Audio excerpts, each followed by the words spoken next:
disampaikan seperti apa sosok ayah di mata Mbak, kemudian apa yang paling dipegang gitu, prinsip-prinsip yang perlu diturunkan oleh ayah. Sebenarnya papa tuh orang yang santai sebenarnya kan. Untuk anak-anaknya tuh dia terserah deh kalian mau kayak gimana, itu pilihan kalian, tapi yang penting kalian harus bertanggung jawab sama apa yang kalian pilih gitu. Papa hanya bisa mengarahkan gitu. Dan bagaimanapun kalau misalnya kita kesusahan, papa selalu ada buat kalian gitu. Dan emang papa tuh orang yang paling senang kalau kita tuh menghargai waktu, itu paling penting. Dia selalu bilang kalau kamu kalau mau dihargain orang, hargain dulu waktu orang. Jadi kalau kamu ketemu janji atau segala macam, datang lebih dulu, apalagi sama orang yang lebih tua, kamu datang lebih dulu ketimbang dia gitu. Lebih baik kamu yang nunggu ketimbang kamu yang telat gitu. Dan itu menjadi prinsip yang sampai sekarang saya selalu pegang gitu. Walaupun mungkin kelihatannya sederhana gitu ya, tapi ayah saya selalu bilang dari situlah orang akan menilai kamu. Itu hal paling kecil yang orang bisa nilai kamu, dari menghargai waktu gitu. Sebelum yang Mbak, apakah ada pesan yang disampaikan oleh almarhum gitu kepada Mbak dan juga keluarga? Ya kalau papa sih, karena waktu itu mungkin kalau waktu sampai di Jakarta agak susah komunikasinya ya gitu, waktu pas masih bisa berkomunikasi lah gitu ya, paling harus akur gitu. Terus ya karena papa misalnya nanti papa nggak ada kan, ada mama gitu, jadi harus bisa jaga mama dan ade, saya juga punya ade. Terus pokoknya kalian bertiga harus akur lah satu sama lain. Lalu waktu ketika Pak Taufik sendiri berperang sama penyakitnya, apakah ada cerita-cerita yang disampaikan gitu ketika dia berperang?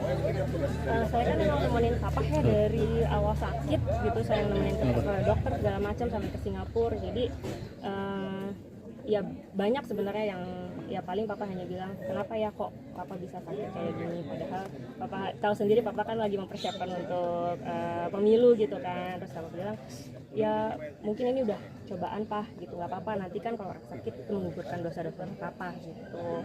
Terus ya paling ya itu sih cerita-cerita aja kayak namanya juga anak perempuan ya gitu kan, ya ayo papa semangat gitu, apalagi sih pak yang bikin papa bisa semangat gitu. Papa kan juga udah punya cucu, papa selalu bilang iya udah cucu-cucu aja papa udah semangat kok gitu. Cuman ya ternyata kan lebih Allah lebih sayang sama papa, jadi ya udah nggak apa-apa. Tapi kalau untuk penyakitnya sendiri, apakah memang sudah ketahuan jauh sebelum September 2022 dia? Jadi sebenarnya awal mulanya itu papa sakit pinggang, itu awal mulanya sakit pinggang. Dia ngeluh sama saya itu sekitar bulan Juni lah. Saya ke rumah, dia nih sakit pinggang gitu. Terus saya kan orang yang paling karena adik saya waktu di luar negeri, jadi saya sama papa gitu kan. Terus sakit pinggang kok bisa pak gitu, ya habis main golf papa sakit pinggang gitu. Terus yaudah perjalanan itu dimulai, terus lama-lama kaki papa bengkak gitu. Dari situlah ketika kita ke dokter bilang kita harus MRI nih pak gitu. Ternyata ada masalah di kaki itu, kayak masanya itu kayak bubur lah, jadi ngikut kaki papa bergerak, masanya itu ikut. Mau dicek nggak pak gitu kan, ini kalau emang ganas ya kita nggak bisa ngapain kayak gitu. Ya udah, ternyata sebelum cek itu kan harus PET scan, jadi harus biar semuanya tahu ada masalah lagi nggak di tempat yang lain. Ternyata ya udah ada hasil PET scan itu, ternyata papa ada kanker paru, jadi utamanya di paru tapi penyebarannya ke tulang. Dan mungkin diperparah juga papa kan punya stroke. Jadi itu yang bikin fisiknya makin melambat. Oke. Untuk rencana pemakaman sendiri berarti hari ini habis zuhur begitu? Ya, habis zuhur insya Allah kita jalan ke Al-Azhar. Kalau dari keluarga sendiri ada yang rencana untuk melanjutkan perjuangan politik?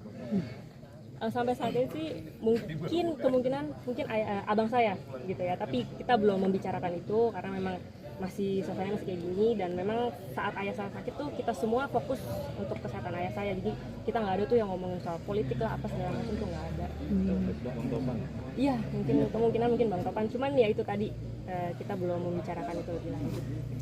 Mungkin ada pesan dari almarhum Bang Topannya sendiri untuk meneruskan atau seperti apa? Sebenarnya kalau itu sih nggak ada kayak pesan khusus itu nggak ada. Cuman memang kalaupun memang tadinya awalnya sebenarnya kan abang saya gitu, terus di pertengahan maunya adik saya gitu. Cuman pas ngeliat kondisi papa, kalau misalnya ini kan harus udah mulai penjadwalan dan lain sebagainya, saya nggak ngerti.